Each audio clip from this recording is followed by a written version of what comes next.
देखना दोस्तों, पिछले वीडियो में हम सब ने अवतल दर्पण का उपयोग बहुत अच्छी तरह से सीख लिए थे, देखे भी थे, है ना।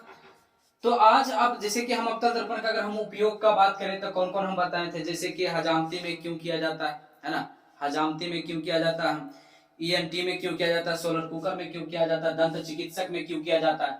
अब इसमें क्या है कि सबको अब लॉन्ग में पूछेगा, है ना, कि हजामती के लिए अवतल दर्पण का उपयोग क्यों किया जाता है ना। 3 नंबर या 2 नंबर में जरूर पूछता है। तो जरा ध्यान से समझने का प्रयास करें कैसे क्या लिखा हुआ है। हजामती में अवतल दर्पण का उपयोग किया जाता है क्योंकि इसमें वस्तु का प्रतिबिंब वस्तु से बड़ा, सीधा तथा काल्पनिक बनता है। क्या भैया, वस्तु से प्रतिबिंब वस्तु से बड़ा बनता है और सीधा बनता है और काल्पनिक बनता है। तो यहां पर बनता है, इसलिए हजामती में अवतल दर्पण का उपयोग किया जाता है। ठीक है, अब जरा समझे आप ध्यान से। अगर आप सैलून गए, है ना, बाल कटवाने के लिए गए, अगर आप तो नाई जो होता है वो तो आपका बाल काट ही रहा होता है, ठीक है, पर आप काट रहा होता है तो आपको कैसे पता कि कैसा काट रहा है, पीछे आप देख तो नहीं सकते, है ना, पीछे तो आंख है नहीं कि देख सकते हैं, या अपना कोई बैठा वगैरह होगा दोस्त वगैरह, आप उसी से पूछ सकते हैं कि अच्छा लगा या नहीं लगा। तो क्या होता है कि एक दर्पण पीछे लगा होता है ना, वह कैसा दर्पण, अवतल दर्पण होता है। वह उसका काम क्या होता है, करता है, वह काम क्या करता है, वह काम ये करता है कि जो वस्तु है उसको बड़ा कर देगा और सीधा अब काल्पनिक और सीधा दिखाता है, काल्पनिक और सीधा दिखाता है। काल्पनिक के मतलब क्या हुआ, काल्पनिक के मतलब अधिकतर उल्टा समझ बैठता है ना। अगर पिछला वीडियो देखे होंगे आप तो आपको अच्छी तरह से समझ में आएगा काल्पनिक, है ना, और वास्तविक उल्टा में क्या होता है। तो काल्पनिक ये होता है कि जैसे कि दाएं हाथ अगर हम दर्पण के सामने दाएं हाथ दिखाते हैं तो हमको बाएं दिखाता है, इसी को कहते हैं काल्पनिक कहते हैं। तो सब उसको उल्टा समझ बैठता है। उल्टा होता मतलब सिर नीचे पैर ऊपर, है ना, उसको उल्टा कहते हैं। तो बड़ा सीधा और काल्पनिक बनता है, इसलिए हम हजामती में अवतल दर्पण का उपयोग करते हैं। ठीक है, दूसरा सवाल क्या है, दूसरा है सोलर कुकर में अवतल दर्पण का उपयोग क्यों किया जाता है।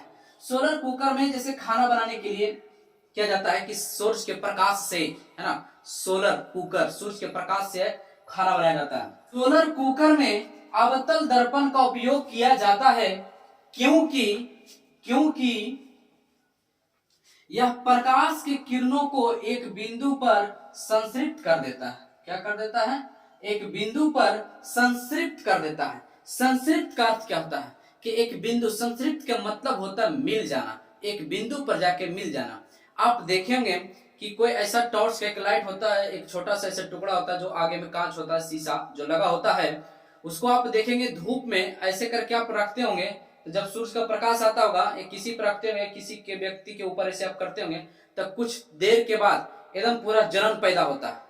यस या नो, तो क्यों, क्योंकि सूरज के प्रकाश को एक जोर करके एक बिंदु पर ही मिला देता है ना, मैंने ऐसे फैला होता है और उसको मिला देता है, तो मिला देगा तो ज्यादा प्रकाश नहीं जाता है, इसलिए गर्म हो जाता है ना, गर्म हो जाता है, एकदम जलन पैदा हो जाता है।